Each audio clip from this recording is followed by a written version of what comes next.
A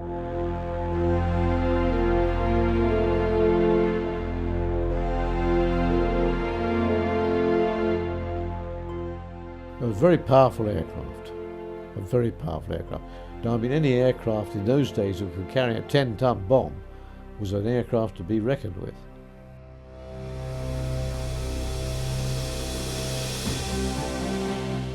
The opportunity to indulge in low flying, authorised low flying, was a real boon to most pilots. Enjoy low flying.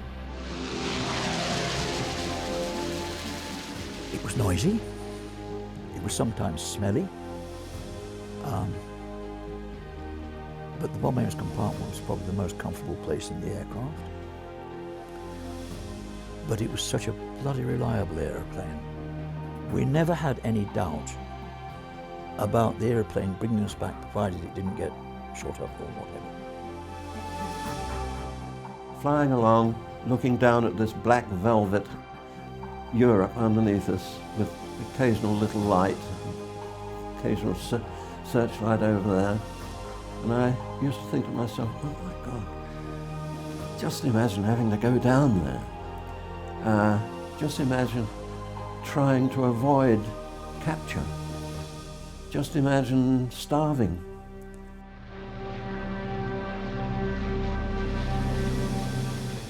It was, it looked good and it certainly flew well.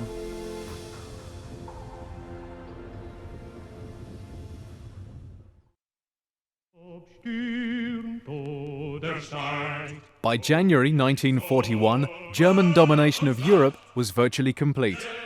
The battles of the West were over, and although the Luftwaffe had failed to secure the invasion of Britain in the summer of 1940, the island's survival hung by a slender thread.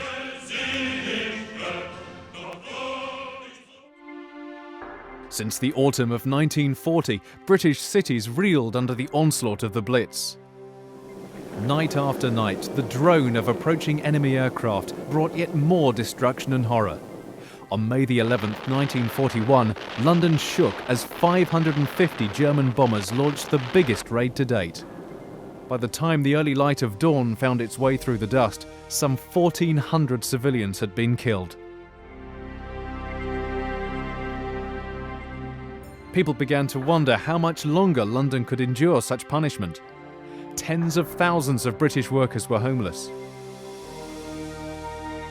This was the dawn of a new type of warfare, in which British factories and workers were pitted against their German counterparts. The men and women who are working on the assembly lines of British, Russian, Chinese and American factories, these production soldiers know that this is, in truth and reality, a war between the factories. And now, in 1943, our production soldiers are moving to the offensive.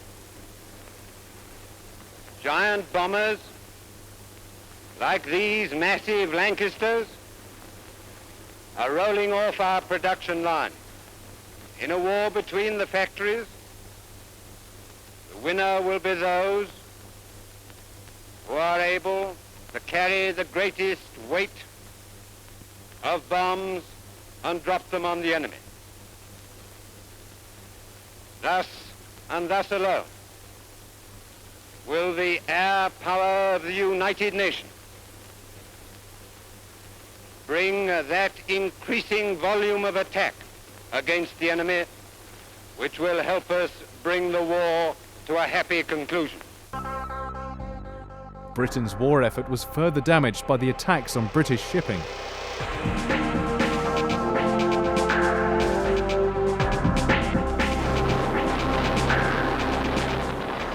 Britain may have won the Battle of Britain, but wars are seldom won by successful defence, and yet it seemed she had little means of taking the fight to Germany. RAF Bomber Command had been mounting raids from the very first days of the war, but resources were stretched. At best, Bomber Command could only send out small groups of bombers under the cover of night without escort or radio beams to help them find their targets. Much of this work fell to crews flying twin-engined Wellingtons. The aircraft was strong and could withstand a lot of battle damage, but its payload of 4,500 pounds was inadequate for a sustained bombing campaign. Night after night, the crews would assemble for their briefings. They would learn what their targets were, bomb loads and weather, although the latter was more often than not based on educated guesswork. The crews would do their best, but they knew that darkness, ice, cloud and enemy defences would conspire to make their efforts a waste of time and resources, and worse, the lives of the crews who got shot down. Morale took a further knock, however, when a report revealed that the bombers were missing their targets. Yes, it's deadening, really. You knew that you were perhaps close to the target because you'd navigated as best you could, but you knew that within 5 miles or so you're hopeless. And in fact, the most damage we did to the German war effort was killing their cows in the fields. But if 1941 was a low point of the war so far, things could only get better. And they were about to. There was no shortage of young men wanting to join Bomber Command. Training of aircrew in the United States and Canada helped reduce the long waiting times that many new recruits had experienced at the beginning of the war. I certainly wanted to fly. I did have a choice, fortunately, because I might have gone into the army, but I volunteered well ahead of conscription, although they didn't call me up for a long time. I volunteered, I think, originally at about the end of 1939, but I didn't go in for nearly a year, like a lot of other chaps, of course. Well, I think it was a combination of two circumstances. The RAF was expanding very rapidly, and they were hungry for air crews. The Navy had lost Courageous, Glorious, Illustrious had been under repair, and Ark Royal had been lost, and all the new carriers, Implacable, Indefatigable, hadn't come on stream, and so there was probably a surplus of naval observers at that time. I've often asked myself that question, why it took so long, because losses were pretty heavy in 1941, 40 and 41, and even the beginning of 42. And I find it rather surprising that it took me 18 months to reach operations. Despite the rapid expansion, crews generally chose each other rather than be assigned. You went into a huge room, I'm not sure if it was in there, not a hangar, but a huge room, and you looked at somebody and thought, he looks as if he might be a good chap. And if somebody else didn't grab him first, you did. But somehow, we all seemed to end up with the crews that we really liked afterwards, we trusted. Clearly on operations, your life is in everybody else's hands and their lives are in your hands. So there's an enormous amount of crew cooperation and loyalty, yes. Yeah, I think it's important that a crew operates as a unit, they fly as a unit, they trust each other and develop a spirit of camaraderie between the crew, I think is important. To me as a captain, or was important to me as a captain, and also for completing successful operations. What makes a good crew? Primarily the pilot. And we had such confidence in Joe as a crew that it welded the crew together. We all gave in the best we could, did our jobs as best we could. We trusted each other implicitly. We had to. If you didn't trust somebody on your crew, you shouldn't be flying with them. Although Bomber Command was getting the recruits, it still needed aircraft to do the job. If the RAF was going to mount a sustained and effective bombing campaign, it would need bigger aircraft that would carry more bombs further. In August 1940, just as the Blitz was beginning, Bomber Command began receiving the first of its 4-engine heavy bombers, the Short Stirling. When I first saw it and looked up to the cockpit, it was about 27 feet off the ground.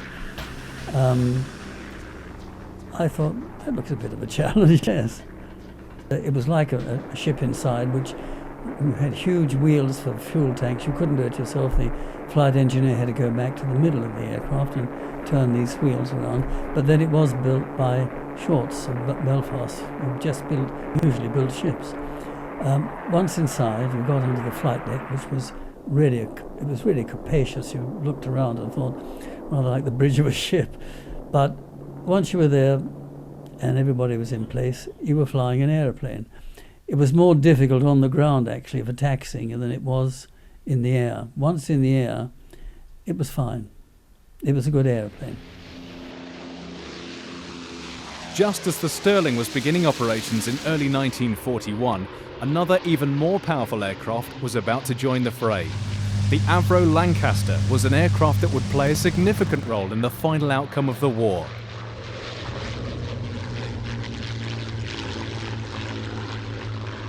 The Lancaster began life as the Avro Manchester, which first flew in July 1939. Designed by Roy Chadwick, the Manchester was conceived as a medium bomber, powered by 2 Rolls-Royce Vulture engines. Chadwick, he was a man, I can explain to you, he was a certain guy that he'd always got time for you, and he'd always listen to you. If you if there was a problem, he'd come and he'd explain it to him, this, that and the other. We were very fortunate in those days, and we had a management team second to none. I mean, we had Chadwick, the chief designer, we got Sir Roy Dobson. So again, was another engineer. We'd got Jimmy Kay, he was another engineer.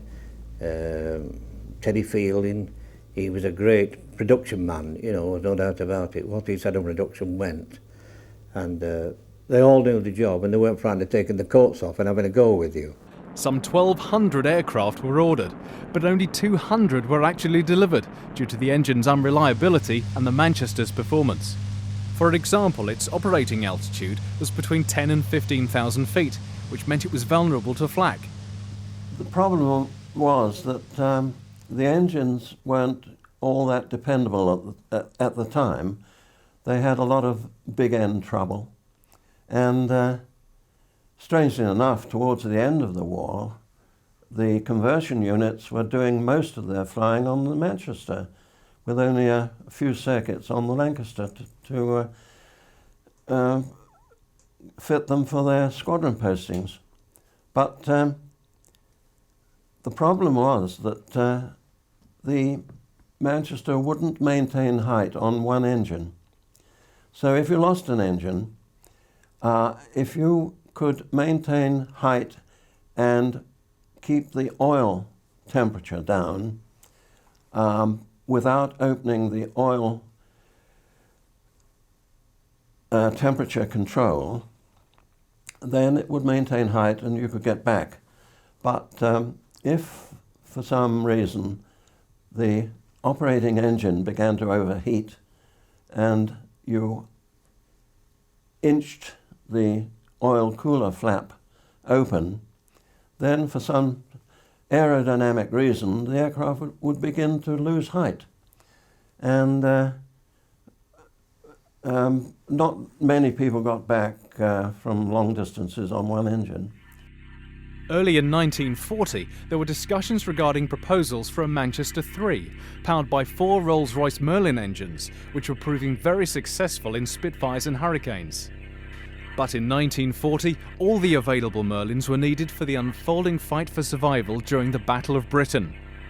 But even as the battle was unfolding, the Air Ministry relented and Chadwick got his Merlins. The Manchester was given 4 engines and an increase in wingspan from 80 feet to an eventual 102 feet. In January 1941, the new Manchester Mark III flew for the first time. Well, the first thing we knew about the Lancaster was that one of our members came into lunch having done his night flying test on the Manchester, and he said, "You won't believe me, fellas, but I've just seen a Manchester with 4 engines." And this was the prototype Lancaster, which was really just a Manchester with 4 Merlins instead of 2 Vultures, with 6 feet on each wingtip. Some of them had 3 rudders, but almost at the same time, the Manchesters adopted two rudders too. So the aircraft looked exactly the same, except for the slightly longer wingtip, wingspan, and the four engines.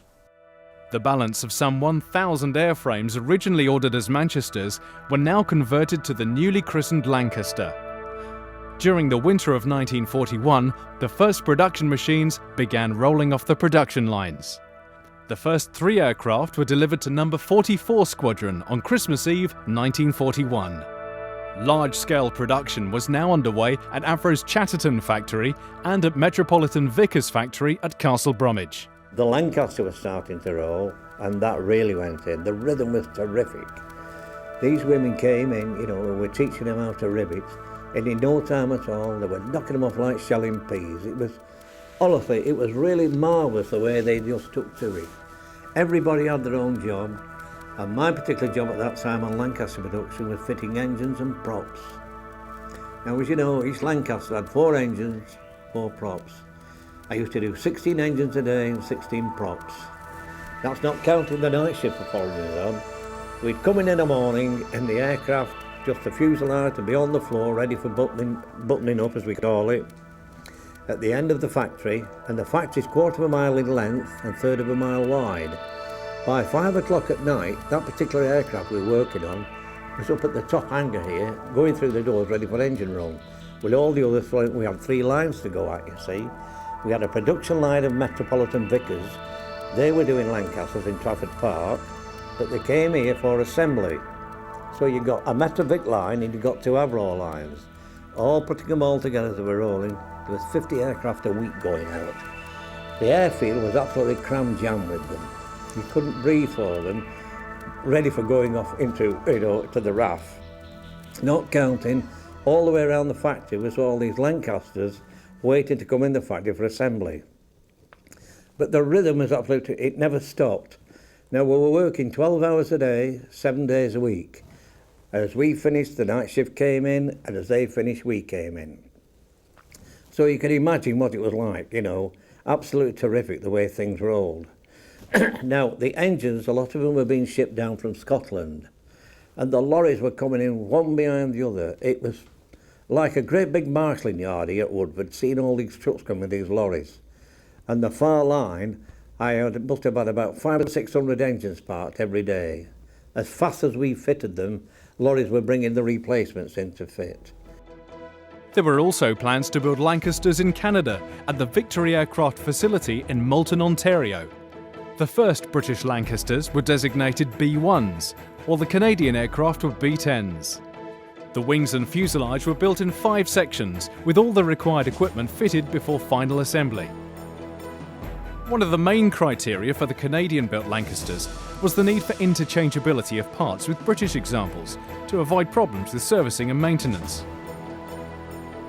If you count engines and turrets as single items, there are still some 55,000 separate parts that go to make up a Lancaster. Britain already had a substantial aircraft industry and the manufacturing skills were not too hard to find. But the story in Canada was very different. A shortage of many of the skilled trades meant that they had no alternative but to train up their own. In 2 years, the workforce trebled. Many of these tasks were taken on by women, who eventually made up some 25% of the workforce building Lancasters.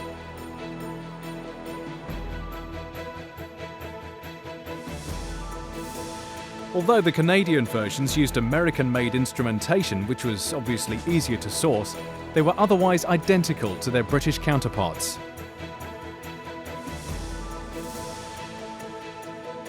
The demand for Rolls-Royce Merlin engines resulted in the American company Packard building Merlin engines under license. It was these engines that powered the Canadian Lancasters, as well as British-built versions designated the B3. Indeed, it was a specially adapted version of the B3 that was used in arguably the most famous raid of the Second World War, the Dambuster raid. The first Canadian Lancaster to be delivered to the RAF was KB700, and its progress through the factory to completion was a source of immense pride.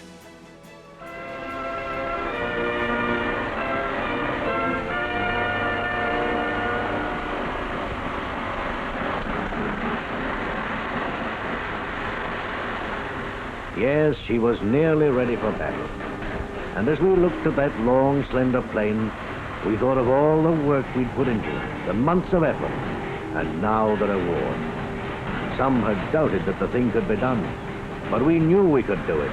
A Canadian job, needing only a Canadian crew.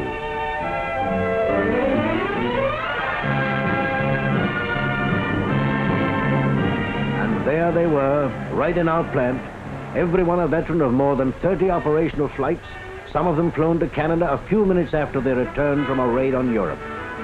We got talking to those boys, and we made friends with them. They'd come together from the coast, the prairies, the east, to make up a crew, just as we'd come from all over Canada to make up a plane. And somehow, as we talked, the plane became a cross-section and symbol of all Canada. The last day before the plane was ready for its flight, we had a party at the plant, open house for everyone. The girls and fellas showing each other the job they'd done on the big ship. On August the 1st, 1943, KB 700 rolled off the assembly lines. It had been almost 1 year since they had received the Lancaster from Britain with which to make the patterns. Remember, this was to be our last contact with her. To us, she was a living thing.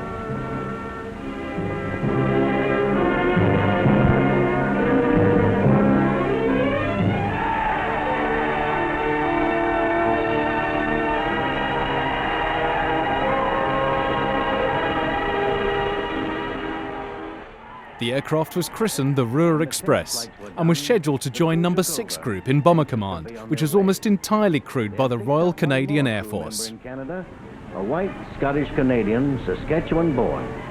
They called him B for Bambi.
Slanting light of dawn, the men in the plane saw the farms of Ontario unfolding below them like a map.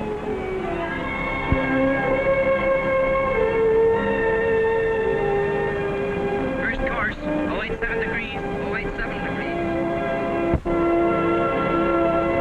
Then, as the navigator set his course for England, the coast of the Maritimes gave way to the grey Atlantic.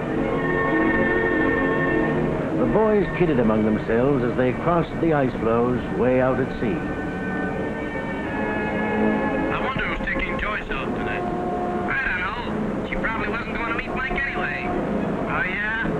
You guys are just jealous because she wouldn't give you a tumble.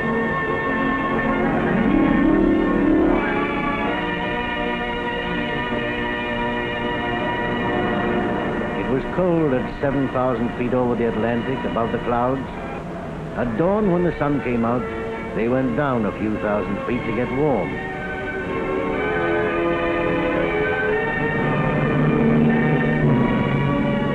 Then suddenly, the meadows of old England, as gently they eased her down to journey's end. The pilot who made the inaugural flight was Squadron Leader Reg Lane, who already held the DSO and DFC and had completed 2 operational tours.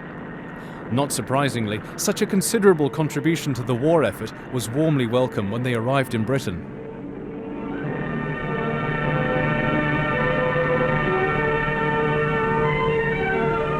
They were back at their stations spot on at 10 a.m. with 350 gallons of gas still left in their tanks, to be welcomed by their senior officer overseas and by Canada's High Commissioner. Soon they heard Sir Stafford Cripps, Britain's Minister of Aircraft Production, telling them what England thought of their plane. Recently, we've received from the hands of the Canadian workers their first Lancaster bomber to be sent to this country. It's a magnificent plane, up to the highest standards of production and performance. We hope it's the first of a very long series, which will fly quickly to the aerodromes of this country and load up with bombs for Germany.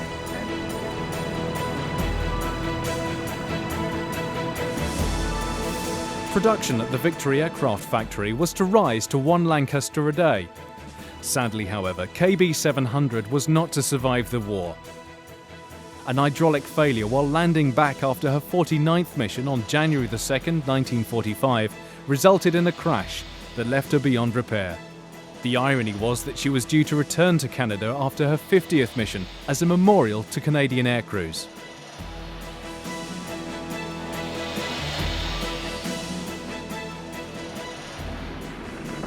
Squadron leader Lane, however, did survive the war and retired from the Canadian Air Force as a Lieutenant General.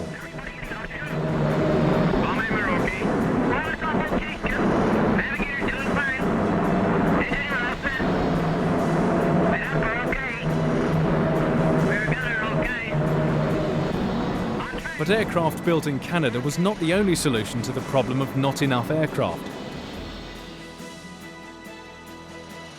In an attempt to solve the shortages of engines, another version of the Lancaster was built using Bristol Hercules engines.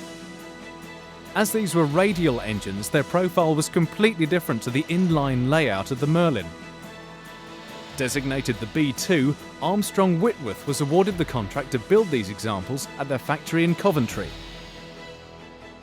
The first 2 examples were completed in September 1942, and although the type re-equipped several squadrons, it was never as successful as the Merlin-powered examples. It could not reach the same altitude, and it was slower. It also had to carry a reduced bomb load. The B2 was discontinued after some 300 had been built.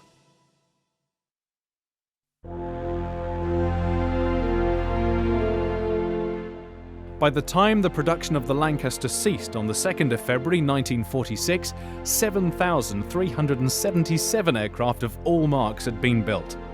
At least 59 Bomber Command squadrons were equipped with Lancasters, and they flew over 156,000 sorties. With such a record, it seems extraordinary that there are just 2 flying examples left today, one in Canada and one operated by the Royal Air Force's Battle of Britain Memorial Flight, or BBMF. PA-474 rolled off the production line at Chester in 1945 and was earmarked for service in the Far East as part of the RAF's Tiger Force. But the war with Japan ended before she could take part in hostilities and was reassigned to photo reconnaissance duties with No. 82 Squadron in South Africa. She then briefly became one of 4 Lancasters operated by flight refuelling as a tanker before PA-474 was transferred to the Royal College of Aeronautics. Here she was used for trials of laminar flow wings which were mounted vertically on the upper rear fuselage. In 1964, PA-474 was adopted by the Air Historical Branch for a proposed RAF museum at Hendon. But the following year she found herself rehomed at Waddington, where restoration work began. Although there was still more work to be done, PA-474 was granted permission to fly regularly.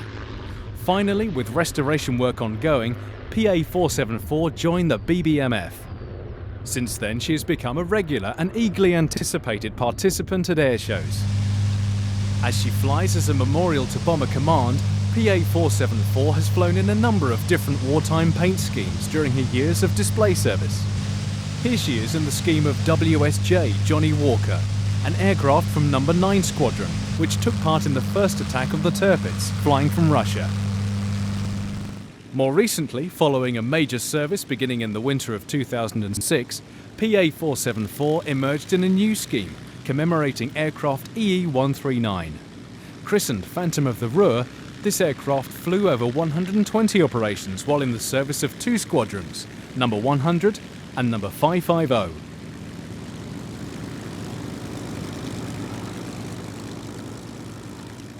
PA-474 is a reminder that over 50,000 men of Bomber Command lost their lives. And so for the crews who have flown her over the years, that is a weighty responsibility. Flight Lieutenant Ed Straw, you have probably the best job in the Royal Air Force. I think I do actually, yes. Yes, I love flying the Lancaster. It's a great honour, great privilege. How come you find yourself in this beautiful, it's the only Lancaster, is it not? It's the only flying Lancaster in Europe, yes. There is one that flies in Canada, but this is the only RAF flying Lancaster. Yes. So how come you, out of all the others, are the captain of the Lancaster? Persistence, I think. I think they've got fed up with me asking, and I just kept applying, and I think they let me in eventually. But I always wanted to fly this aeroplane. I was taken with it from an early age. Always came to see it at air shows as a youngster. And when I joined the Air Force, I always had the ambition of some way, somehow flying the Lancaster. I was very fortunate. It eventually happened.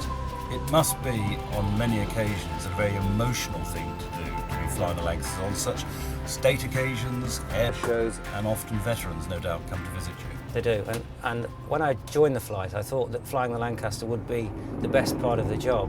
But actually, the history of the Lancaster is such that a great part of the job is to meet the veterans, listen to their stories, hear what they've got to say, and hear how they operated this aeroplane. And it's very humbling to hear their stories. And that's what makes it so worthwhile to fly this aeroplane, because we feel that while we fly this Lancaster in front of the public, then the sacrifices they made in Bomber Command will be remembered. But they're also young, weren't they? They're high teens, low 20s. Yes. Yes, they wouldn't have had me on the crew in those days. I'm far too old. They were from 17, as you say, in the low 20s. I think if you were late 20s, you were considered an old man. It was an incredible achievement for a young bunch of men to take these Lancasters so far into Germany. So many Lancasters being built, and of course, so few failed to return. Yeah, the statistics are horrendous. As you know, they built 7,377 Lancasters, and about 3,300 odd were shot down. The statistics are just horrendous when you consider there's 7 men on each aeroplane. And there's dates where they lost nearly 100 aircraft in one night. It's hard to come to terms with those figures today. But moving around inside the Lancaster is virtually impossible, sitting on the ground, dressed in what we're dressed in. Yes. Then they would have had the big bulky furry jackets, the trousers, the boots, parachute. Yeah. It was built for a purpose, and its purpose was to carry as many bombs as possible. And as you've seen from getting in the aeroplane today, there's not very much room for anything else. It had the biggest bomb bay of all the bombers, and it was completely uninterrupted.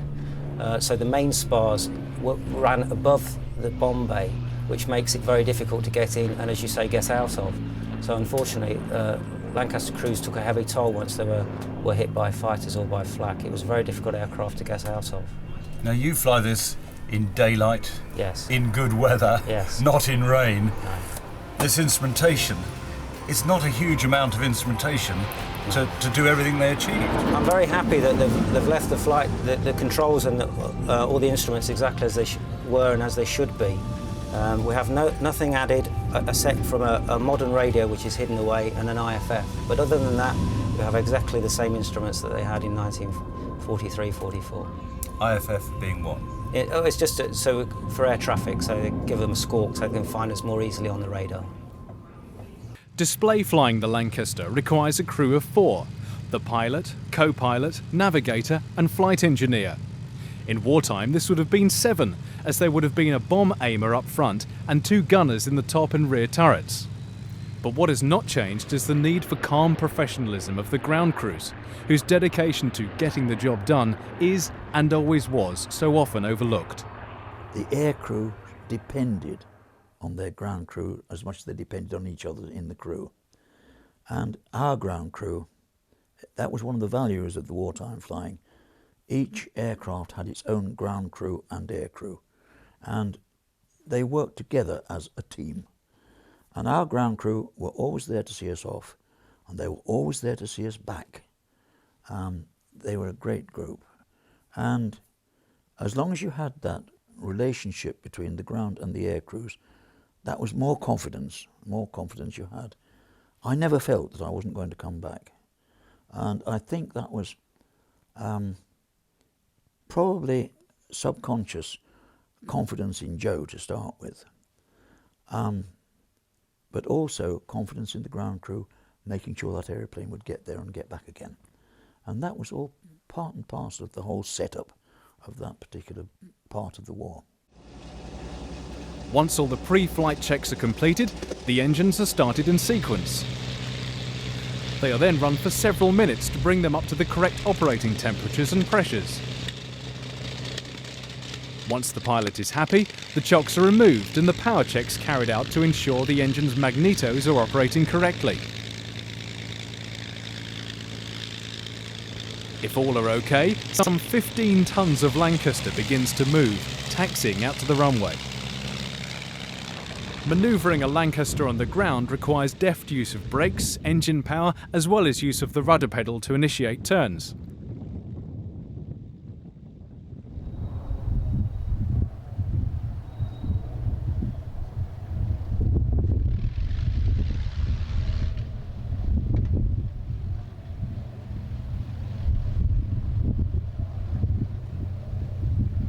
With the Lancaster lined up ready for takeoff, the pilot increases the power while holding the aircraft on the brakes. With 4 Merlins demanding to be unleashed, the pilot makes a final recheck of the engine instruments and looks at each engine before releasing his grip on the brake lever. As the aircraft surges forward, right rudder is needed to correct the Lancaster's tendency to swing left. In crosswinds, this will be even more pronounced, particularly as a tail dragger, the Lancaster will want to weathercock into wind. As power increases, the pilot pushes the control column forward to raise the tail.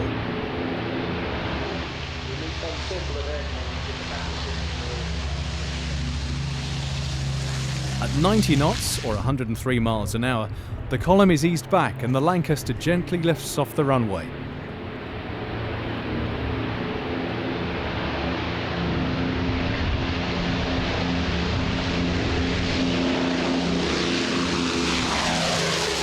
The pilot will hold the aircraft in a shallow climb to around 1,000 feet before setting cruise speed at 150 knots, or 172 miles an hour. At this speed, the Lancaster will consume approximately 150 gallons of fuel an hour. The display often begins with the BBMF's classic 3-ship formation flypast of the Lancaster flanked by 2 of the fighters, the Spitfires and Hurricanes. The fighters then display first, but with 1 minute to go before their segment ends, the Lancaster crew will be called in to begin their first flypast. The Lancaster is, of course, a priceless part of Britain's national heritage, and so the display manoeuvres are as gentle as possible. This ensures that the stresses on the airframe are as little as possible, so that the Lancaster's flying career will be as long as possible before any major overhaul is required. The gentleness of the display betrays the fact that the Lancaster could pull some spectacular manoeuvres when required during the war. Alex Henshaw was the legendary chief test pilot at Vickers Castle Bromwich factory, and his party piece was to actually barrel roll a Lancaster. I had a chief test pilot on Lancasters that came up with me, and the practice was that from the dive, we dived to 370, pulled the aircraft up into its up to that angle. Well, then it's either pitching forward, you had to do it fairly gently, otherwise the engines would cut, or do a steep turn. And I did a steep turn. This pilot said, "Christ's sake, Chief, steady on, you'll have the bugger over." And so I thought, well, why not, you see? And the secret was, of course, you just couldn't roll it. You had to do it with a little bit of circumspect. And the way it could be done was, I had my glove on the top of the instrument combing, and the secret was to keep this glove suspended in the air. So when you pulled up the negative G, if you were doing that on a roll, well, you could probably flick out. And of course, if you did it a reverse way, then all the engines were cut, and then of course you would, with loss of power, you'd flick out anyway. But if it could be done with the glove just being suspended in mid-air, you were between positive and negative G, and the aircraft will roll over as gently as a moth. In fact, I've done it so many times that with the Czech pilot once, he was standing up. I said, "Vender, over." He didn't really know what I was saying. They went over, and I shall never forget the look of his face when he was looking at the 1 minute to the ground, and it was up there, and his feet were gently coming on and off the ground, gentle as a lamb. That was my first trip at Castle Bromwich. Alex said to me, he said, Peter, he said, I'd like you to come up with me in a Lancaster so that I can show you the normal procedures that we carry out in our testing. And then you'll know exactly what to do. So I said, yes, okay. So he said, I got a Lancaster to test. So I sat up front beside him and took off and climbing up, full throttle, climbing speed, engine pressures, temperatures, yes, they're all okay. We'll keep climbing. We'll get up to about 15,000 feet, checking the climb, continuing to check the climb on the way up. And then we'll do a level run, all engines flat out. Give it time to build up speed, see if it'll build up to its required speed. Of course, these Lancasters were only engines and airframes. They didn't have any gear on board, no guns or radios or anything. So they're a lightly loaded Lancaster. And so we then got up to 15,000 feet. He said, I'm going to do a level run now. Full throttles on each engine. Yes, engine pressures, temperatures, yes, all okay. The controls were okay. We'll just let it speed build up, see if it gets up to what we want, which it did. And he said, we've got one more thing to do. We've got to put it into a dive to test, to see what the upfloat on the ailerons is. You know the ailerons. On the inside edge of each aileron was a little line painted. And if it came up above that, then it failed the test. So we Alex put it into a dive, and it got up to 390 on a Lanc, which is quite a high speed for a Lanc. And he said, no, this one's okay. The upfloat on the ailerons is fine. So we'll just pull up now and lose our bit of height, and then we'll go back. So he pulled up. Next thing is, I was sitting beside him. We went round, we did an upward barrel roll in the Lanc. I thought, what the bloody hell's he doing? Because I'd never flown in a Lanc before anyway. And so we did this upward barrel roll, just to lose a bit of height, didn't gain height, but lose a bit of speed. And then we eventually returned to Castle Bromwich. But when I used to tell some of the bomber chaps about this, they could hardly believe it. Of course, don't forget, the aircraft they were flying was heavily laden with all the equipment they had to carry, the radio equipment and this and that and the other. Today's Lancaster pilot has one other manoeuvre to perform before the end: show the crowds the bomb bay. Even at 300 feet, it's easy to see just how enormous the bomb bay is, which is why the Lancaster proved itself to be so versatile. Typically, it could carry 14,000 pounds of bombs, double the load of a B-17. But by the end of the war, it was carrying the gargantuan 10-ton Grand Slam earthquake bomb. It was a very powerful aircraft, and to me it was very impressive because of its bomb load. I mean, the thing could hold, didn't in my day, because the biggest actual bomb I ever carried was an 8,000 pounder. But I mean, then came the 12,000 pounder and eventually the 22,000 pounder. Now, I mean, any aircraft in those days that could carry a 10-ton bomb was an aircraft to be reckoned with. The Lancaster was a wonderful workhorse. It was fine to fly with. What I did notice on release was that we rose very rapidly, several hundred feet in the air. My flight engineer said that he also heard a loud bang, but I never heard it, but he said he did. But all I felt was this tremendous jump in the air. I had occasion to look up my logbook recently, and I think the highest height I bombed from was 24,500 feet. And the Lancaster could achieve those heights. 20,000, 22,000 was commonplace bombing when I was on 97 Squadron. And of course, we would try and gain height after having bombed to climb as high as possible to get up above the range of fighters. And I noticed from my logbook that I think the highest, well, no, it's not from my logbook, but from memory, 28,500 feet was before it started to struggle. So quite often we'd come back at that height, 28,500 feet. It demonstrates its ability as an all-round aircraft again. And it was, never had any problem taking off with heavy bomb load. The power of the 4 Merlins was quite significant and a major factor in the performance of the Lancaster during the war. The BBMF display always finishes with one more formation flypast, a moving salute to the 55,573 aircrew who didn't make it back.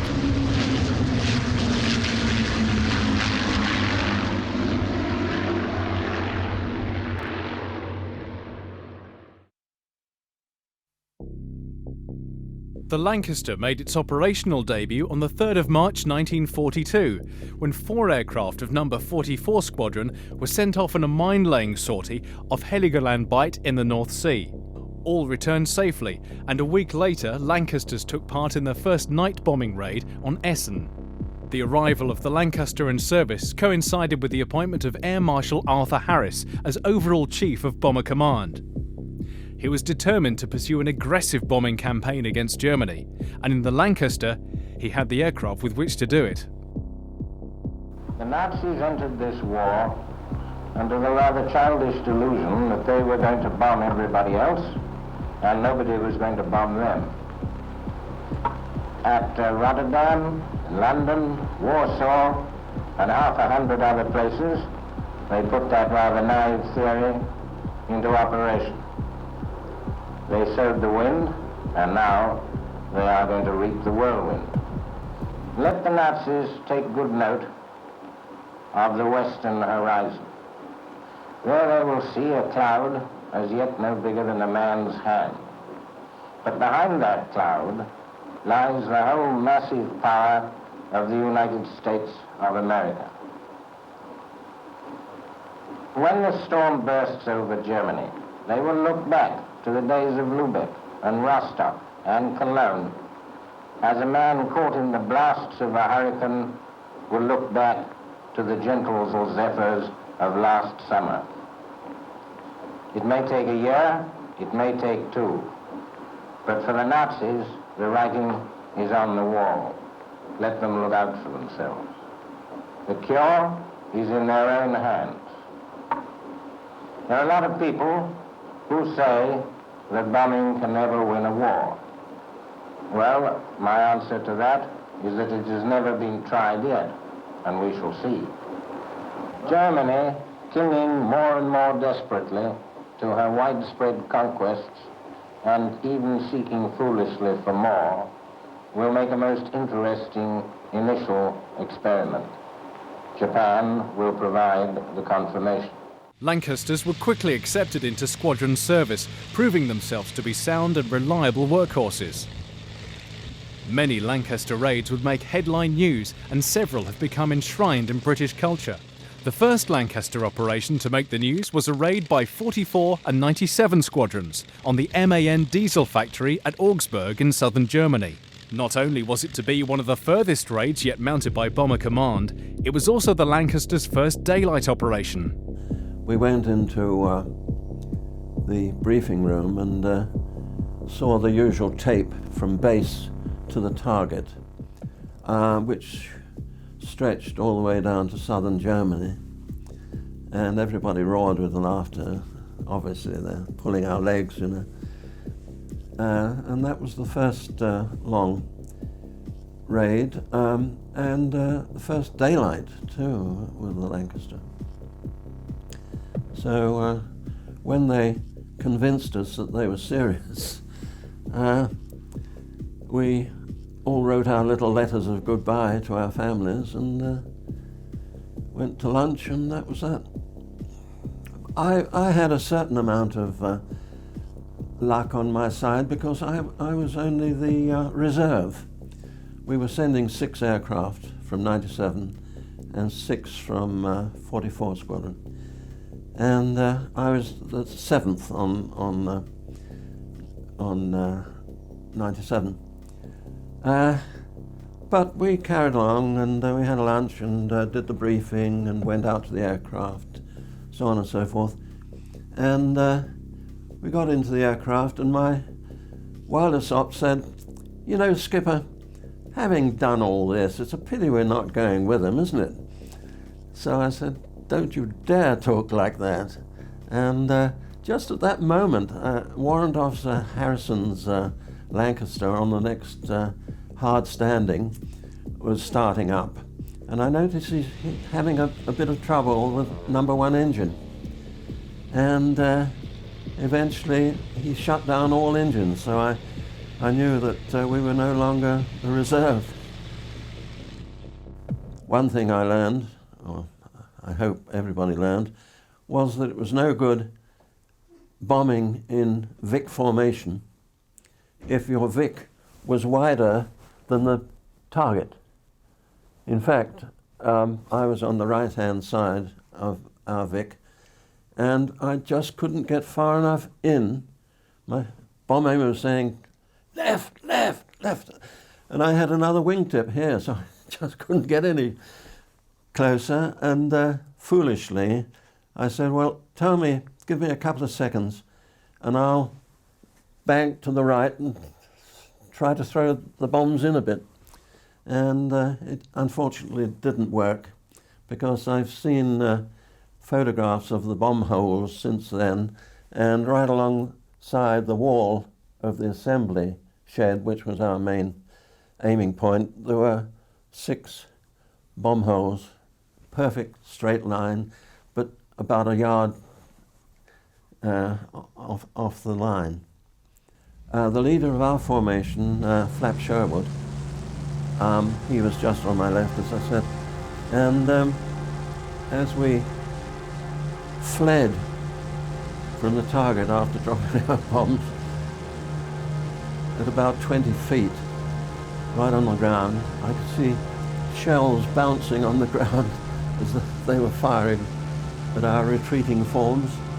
And I noticed that there was a stream of what looked like steam coming out of Sherwood's aircraft, out of the port wing, which suddenly turned black, and I realized he was on fire.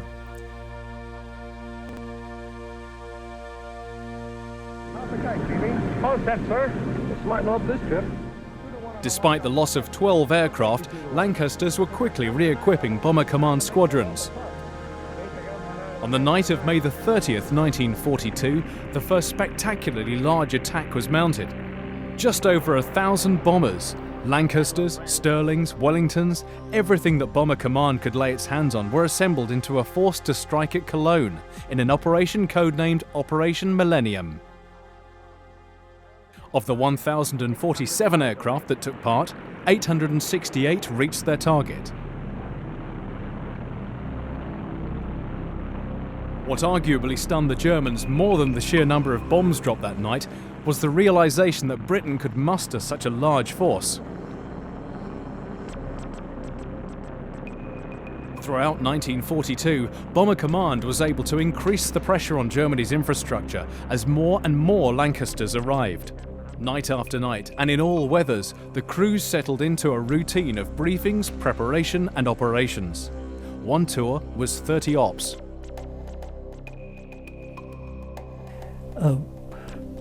Briefing ran along fairly normal lines. Obviously, you were told the target, did the planning, the winds, the anti-aircraft fire you could expect, any fighters that you might expect, and so on.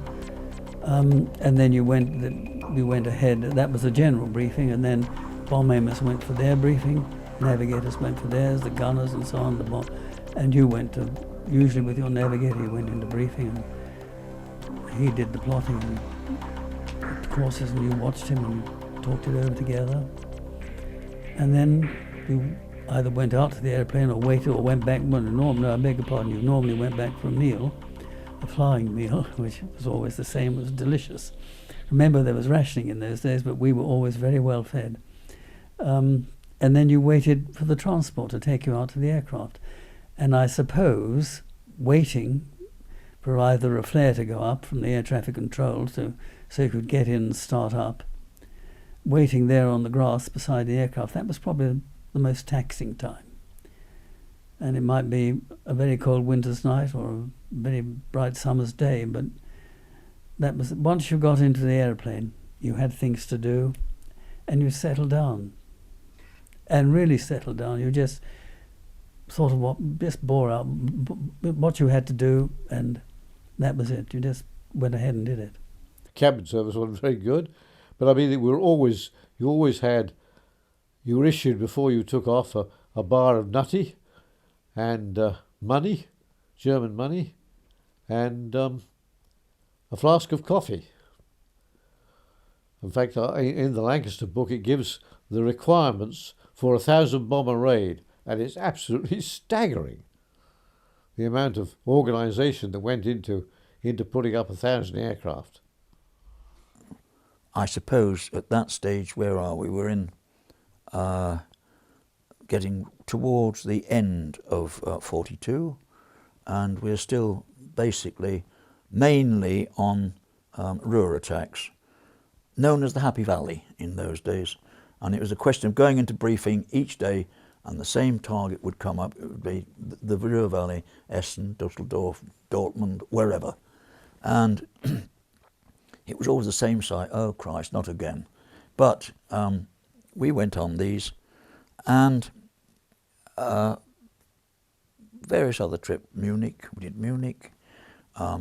We did a couple of daylights to, or semi-daylights to Italy, and then landed in North Africa and bombed Italy on the way back again. The Ruhr was always recognised as being heavily defended, and that was one of the concerns. I think I'm probably shooting ahead a little bit here, but that was one of the concerns when we saw the targets for the Dams raid up on the map, is that the routes led through the Ruhr, and it was recognised heavily defended area, and with large concentration of flak. So the Ruhr was not a happy hunting ground for bomber crews. I mean, the first trip we did to Spezia was a low-flying run across France at about 500 feet. And it was in the early spring, or late spring and early summer. And it was most exhilarating because as we went across France, because we were going to fly over the Alps and go down from the Alps, although we came back across the Bay of Genoa. This approach, of course, was meant to disguise where we were going. All the French villagers opened their doors and came out and waved. And there was about 50 Lancs thundering across France at 500 feet. It was quite an exhilarating experience. Well, I wouldn't say wild away. Once you're over enemy territory, you can't sort of sit back. And night trips particularly, you don't know if we're going to get jumped or not by a night fighter. I mean, just talking about Stettin, the oil refinery and plant there was quite a long way. It was about a six and a quarter hour trip, I think, all at night. It was, well, you're on the lookout, everybody is. You don't while away the time, you can't daydream or... It was noisy. It was sometimes smelly. But the bomb-aimers compartment was probably the most comfortable place in the aircraft. But it was such a bloody reliable airplane. We never had any doubt about the airplane bringing us back, provided it didn't get shot up or whatever, damaged in action, as it were. In the front end of a Lanc, it was fairly comfortable. I mean, it wasn't like the mid-upper turret was a bit cramped, and so was the rear turret. But the bomb aimer's compartment was forward and just below the pilot, and so you had plenty of room. I mean, I had my first bomber command trip was the hairiest, because we bombed Saint Nazaire, and as we were coming away, we were engaged by a night fighter. And when you lay down in the bombing position, your feet are braced against the end of the bomb bay underneath the pilot. And as I lay there, as the aircraft was being thrown about, I could feel a thud on the end of the bomb bay. So when we finally settled down and got a bit more level flying after we'd lost the night fighter, I switched on the light and looked through the inspection hatch just in time to see a 1,000-pound bomb come sliding down and finish up with a dull thud right under my nose at the end of the bomb bay. And I called out I said, "Skipper, we've got a loose bomb in the bomb bay." Well, now, the skipper was just going to say, or said, "Open bomb doors," but the flight engineer beat him to it. He said, "Bomb doors opening, skipper." And so this bomb fell out somewhere over Brittany or somewhere like that. Icing up did affect the release systems on the bombs, and on one occasion I think I had the whole bomb made hang up until we got back to the North Sea. And on one occasion we came to a separate occasion. We could hear a 500-pounder rolling around in the bomb bay, and of course the doors themselves would freeze up, and it wasn't until we're down long enough a low level for the ice to melt for the bomb bays to be able to open, and we'd be able to drop or jettison whatever bombs had not been released over the target. On one occasion I got back to Woodhall. This is still in '97, I think, where and one of the normal practice was when you're taxiing around the runway, the taxiway rather, the perimeter track, to back to your marshalling point. Open the bomb doors. You opened your bomb bay doors before you got to your tarmac properly. And on this occasion, half a dozen incendiaries dropped out onto the perimeter track and immediately caught fire. That was an indication of what might happen when you get iced up. I suppose twofold. There was always the danger of fighters. Again, we were extremely lucky. We never saw one. And then there was the danger of the defences at the target. And some were not so lucky as others. I never did see an aeroplane being blown up over the target, but I've read of other people saying yes, they saw this happen. We were only hit once, and that was on a Berlin trip. And we were hit in the port outer engine, and so that was feathered, and that was it. And we were flying home on the 3 without any difficulty, but then the port inner decided it had had enough, and so that too was feathered, and Joe needed to fly it on the 2 starboard engines. I know you can trim for some of these things, but you can't trim it all out. You've got to fly the ruddy thing. And he flew it back. We were not too far away from the enemy coast when it happened. And so he flew it back, and as we approached the English coast he called Mayday, and Tangmere picked us up. And it's the only time ever that Joe said crash positions, which meant I'd got to get out of the nose, which I wasn't in the habit of doing. But it meant going back to the main spar, sitting down with your back on the main spar. Again, because he wasn't sure how the aircraft was going to react when it landed. And for that same reason, instead of landing on the runway, he landed to the right of the runway, so that if the aircraft did in fact crumble up or whatever, it wasn't going to block the runway for other aircraft. Only occasionally was I caught with searchlights. Ever caught the problem with the searchlights was if one battery of searchlights caught a plane in its sights and illuminated it, the German searchlight batteries tended to focus on that, and you had a great deal of difficulty escaping that. But I never had any. I probably once or twice they'd flick past you, and before and if you took quick evasive action, you wouldn't be caught again. But I don't think I was ever coned by a number of searchlights. On the route out, you manned the front turret. Then you got into the bomb bay as you were approaching the target. You fused, selected the bombs and set your distributor to wherever it needed to be set. And you switched on your bomb sight. And as you, people often say to me, were you ever frightened? And I said, well, let me put it to you this way. I'm lying in the front of the aircraft, and long before we get there, I can see all that guns that we've got to go into. I think anybody that wasn't a little bit apprehensive at that stage is either lacking in emotion or else a stranger to the truth. The danger points of a bombing raid was while you're on that straight course over the target. Once we got into the target area, my concentration was on the bomb site and getting the bombs in the right place.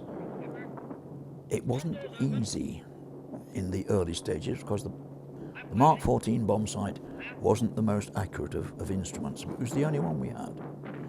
And you were concentrating. It was my job to drop the bombs, so I was concentrating on the job that I was doing. I was unaware of what was going on round about me, and I was directing the pilot to whichever way I wanted him to go.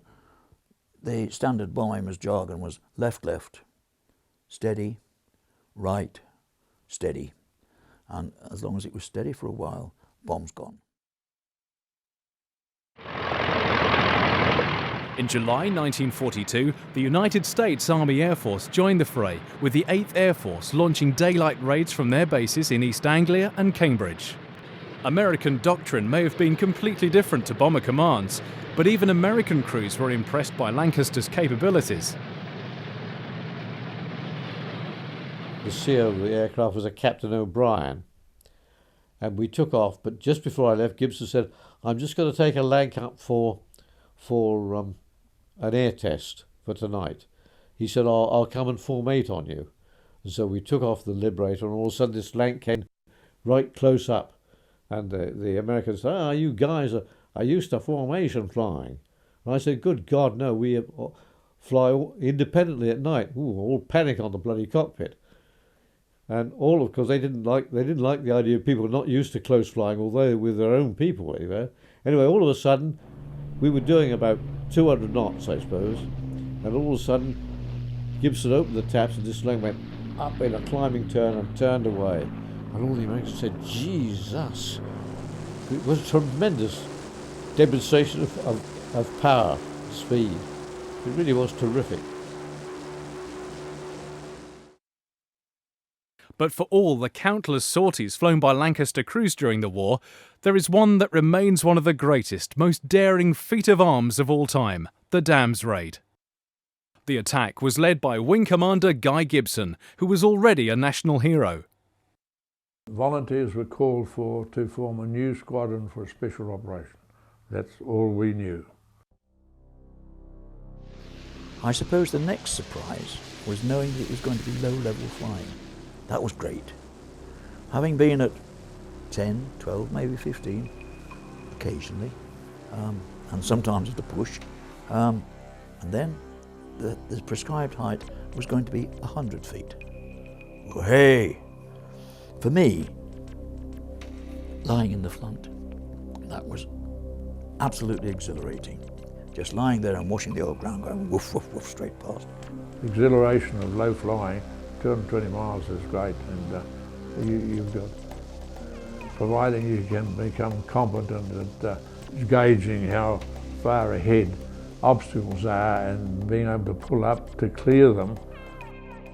Then the squadron began receiving highly modified Lancaster B-3s.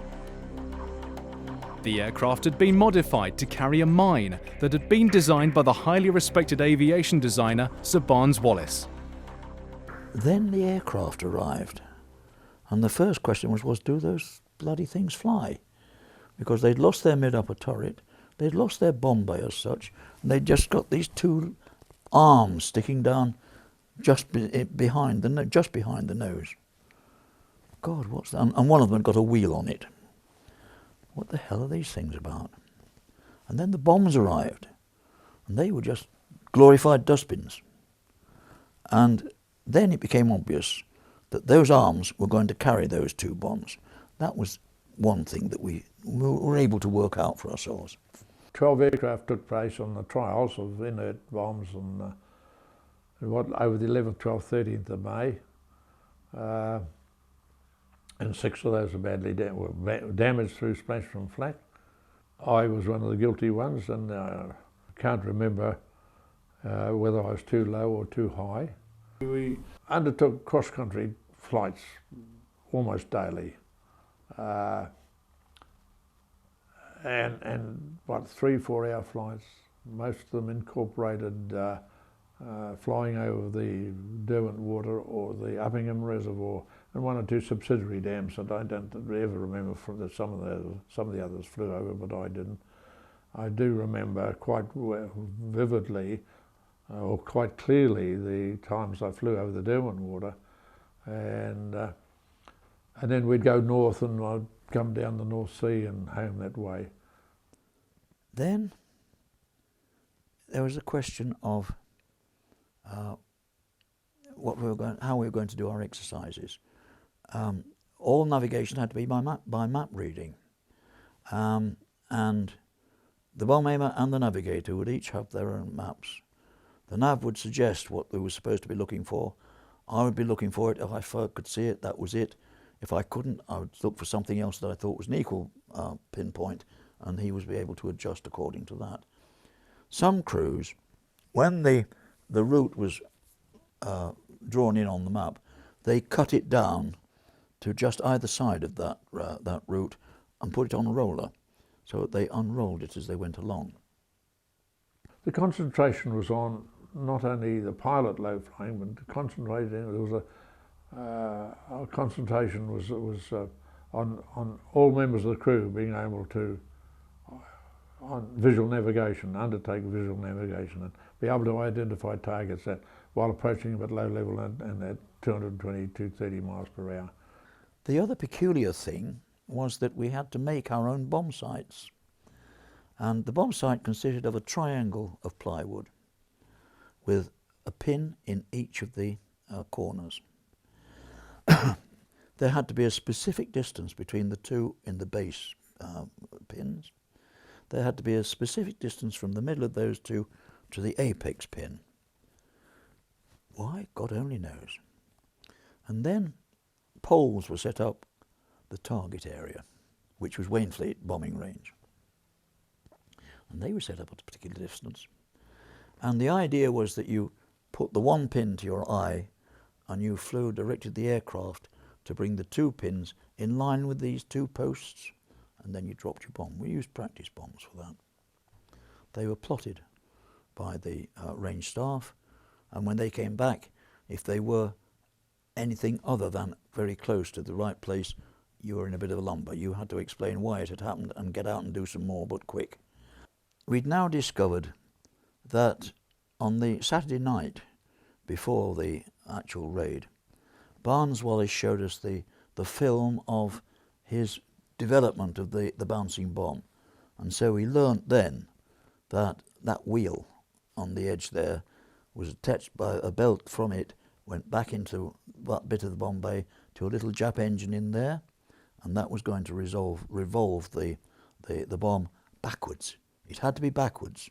I think I remember the first time that and that would have been on that test drop.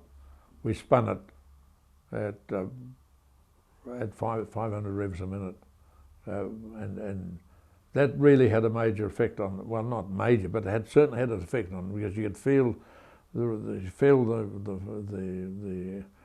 effect of 9,250 pounds revolving, and it caused a juddering effect. It did affect lift to a certain extent, but on the whole, the Lancaster coped with it pretty well. Then there was a question of calculating the exact 60 feet, and this is where the lights were introduced, situated underneath the aircraft, angled so that they converged at exactly 60 feet. That had been calculated, I think, by the boffins at Farnborough, RAE at Farnborough. And so that was the set for it. And so the operation became very much a team work. The navigator looked through the perspex at the side of the aircraft, looking at the lights. He gave directions up and down to make until those lights were coincident. The flight engineer was calling out the speed, because I think the speed was something like 220 knots, ground speed 220 knots, something like that, I think. So he was calling out the speed, and the bomb aimer was giving directions. So the pilot was having to do very much as he was told. They worked, but it was entirely, and of course, during that time, the gunners were buzzing around, and because we'd lost the mid-upper turret, the mid-upper gunner was flying in the front turret. Fortunately, he'd got a pair of stirrups fitted, so he wasn't kicking me in the head all the time. The conjecture then was that it was going to be one of the big German battleships, probably mostly the Tirpitz. How wrong can you get? 3 o'clock the next afternoon, Sunday afternoon, Tannoy, all 617 squadron to the operations room. In we went. And then we saw these models of the dams.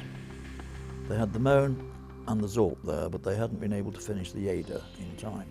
When we walked into the briefing room and saw the target, I think, as I said earlier, the main concern was the fact that the routes led over up the Ruhr Valley, and that most of us all were aware that that was probably the heaviest defended area in Germany, and that was the concern rather than any concern that may have been raised by the fact that we're going to bomb dams and not buildings and infrastructure such as that.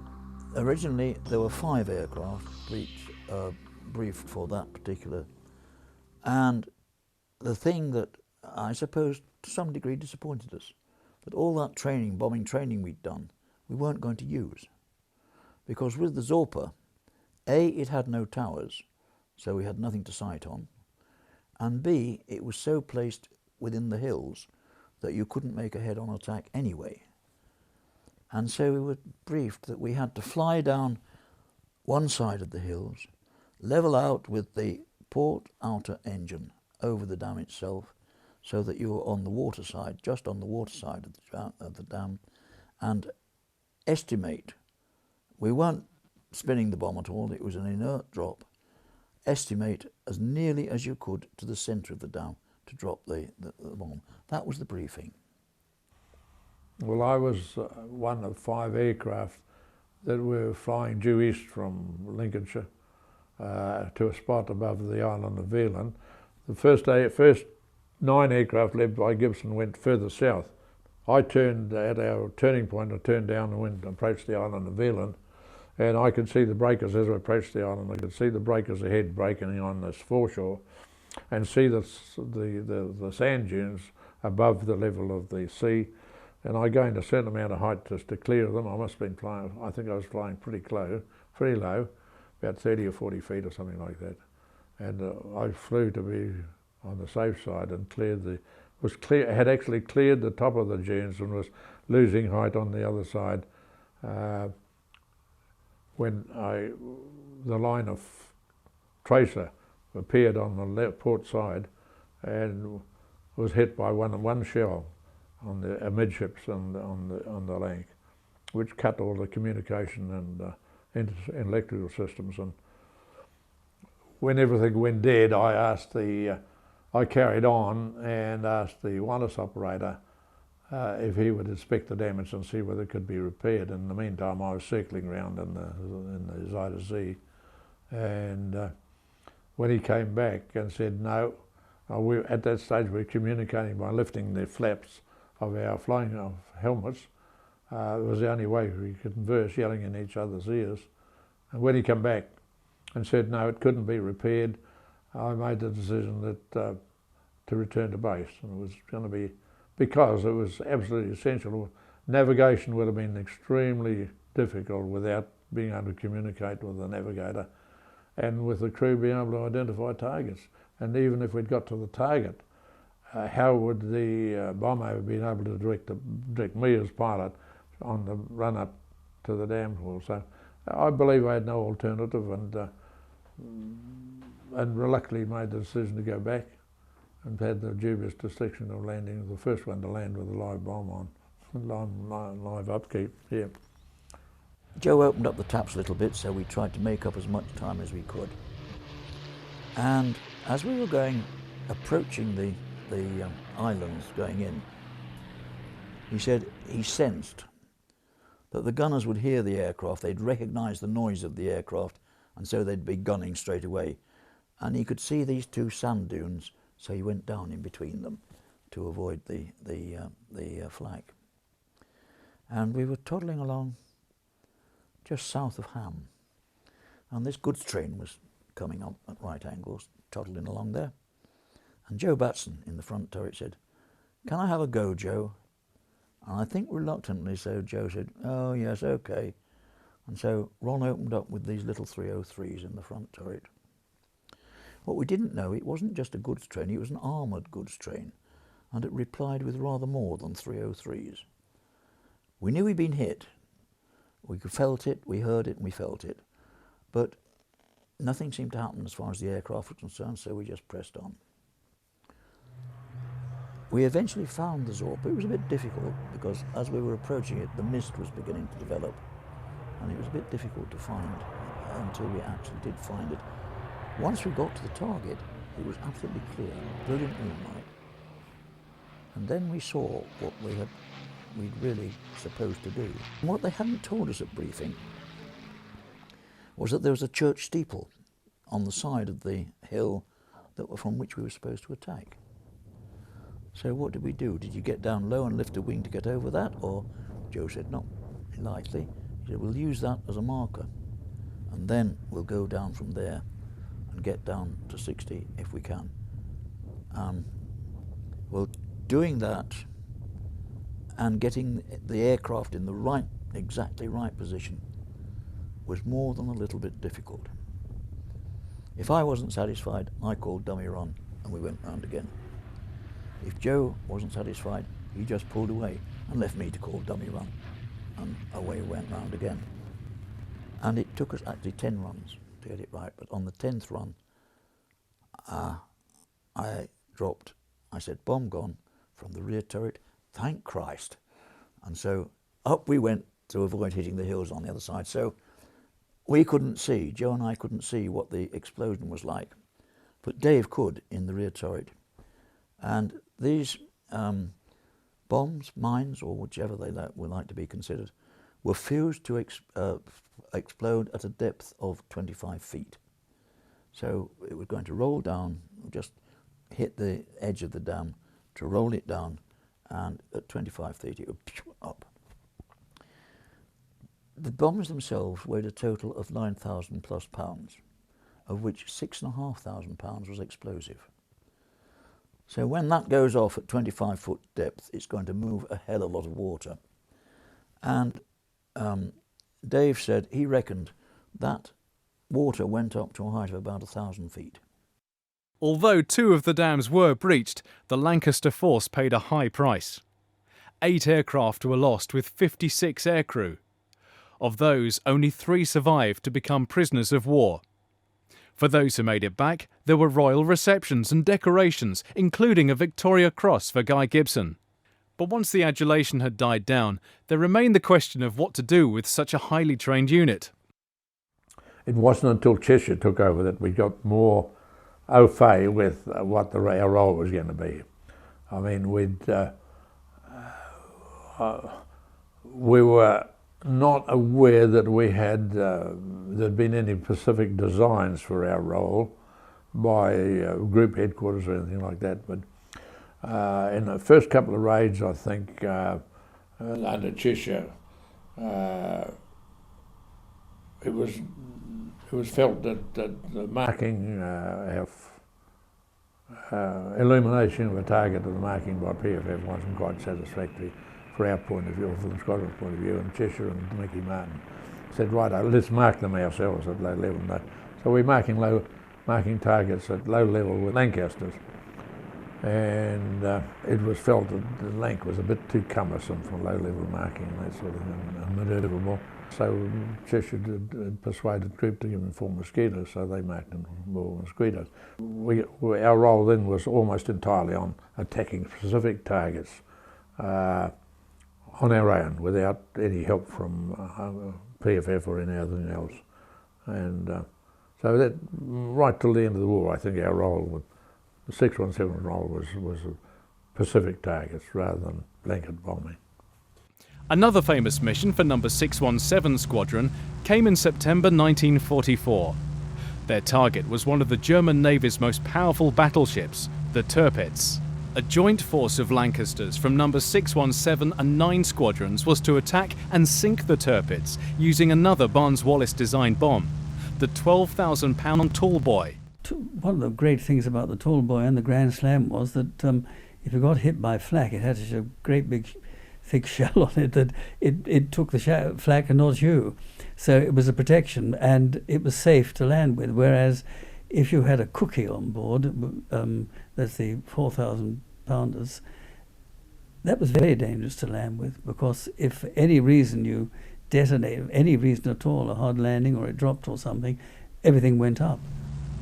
But reaching the Tirpitz was going to be difficult, as she was sheltering in a Norwegian fjord up in the Arctic Circle. The whole of the inside of the fuselage was one massive fuel tank, well, 2 fuel tanks actually. They put up a smoke screen, and we couldn't see the target very well anyhow, and so it wasn't, we had to see the target to bomb it accurately with our bomb sight, with the SABS bomb sight. And that was the reason we knew that, although we'd got back, that we hadn't done the damage that we hoped to have done, yes. It was tiring, but we never seemed to notice it. The only time I did was after the Tirpitz trip. I needed to sleep. 13.25 hours in one seat is quite a long time. Tirpitz was hit and sunk during the 3rd attempt. The bulge under the rear fuselage is the housing for the H2S radar navigation system. This system enabled aircraft to reach targets at night and in bad weather using radio waves to map the ground. The system had been first used in Lancasters during the raids on Hamburg in July 1943. During the Battle of Berlin, which began in November, the improved Mark III version proved invaluable in locating the city, which was beyond the range of the navigation aids G and Oboe. The success of the 12,000-pound Tall Boy in raids like the Tirpitz led to the development of an even bigger earthquake bomb, the 22,000-pound Grand Slam. We didn't often carry 1,000 pounds. We normally carried a Tall Boy, which was 12,000 pounds, and some of us were lucky enough to carry the Grand Slam, which was 22,000 pounds. That's 10 tons of bomb. And the Lancaster, which certainly wasn't designed for that, flew it. It had, I think the bomb bay was modified slightly, and the undercarriage, I think we had Lincoln undercarriages, if I remember correctly, and it just did the job. It was wonderful. A superb aeroplane. The Lancaster could only carry a single Grand Slam slung underneath the modified bomb bay. On March the 15th, 1945, number 617 Squadron bombed the Bielefeld Viaduct with the first Grand Slam. At a very small target, if you take it by very narrow and short. I can't remember how many times I went back, I think perhaps twice. Well, we hoped we got it, yes. I mean, obviously, but our reputation depending. But it wasn't our fault always. As I said before, if there were cloud cover, you didn't drop the bomb, you brought it back. Bomber Command kept up attacks right up until the last weeks of the war. Much of Germany's industrial heartland and rail networks lay in ruins. On April the 25th, crews from number 617 Squadron were briefed to bomb Hitler's Bavarian retreat, Berchtesgaden. I expected far more opposition than there was, at being the place that it was. I thought there'd be, but we bombed it, and there was some, obviously, opposition, but there wasn't as much as I thought there might be. This was right at the end of the war, so possibly they weren't able to muster as much, but I thought there would be even more, because it was, after all, Hitler's Eagle's Nest, as he called it, or it was called. 4 days later, on the 29th, Lancasters began flying the first of 3,298 sorties to drop food over Western Holland, where the civilian population was starving to death. Some 70,000 British prisoners of war were also repatriated in Lancasters during the last days of war. Lancasters continued in RAF service up until 1950, serving alongside the more powerful Avro Lincoln. A civilian airliner was also developed, called the Lancastrian, and then later the Avro York. 4 Lancasters were also acquired by flight refuelling to be used as tankers and receivers in the development of in-flight refuelling. This capability was to greatly extend the range of bombers in the future. The tanker aircraft also took part in the epic Berlin airlift, which began in 1958. The tankers flew 750 sorties in the effort to break the Soviet blockade in what was the first major confrontation of the Cold War.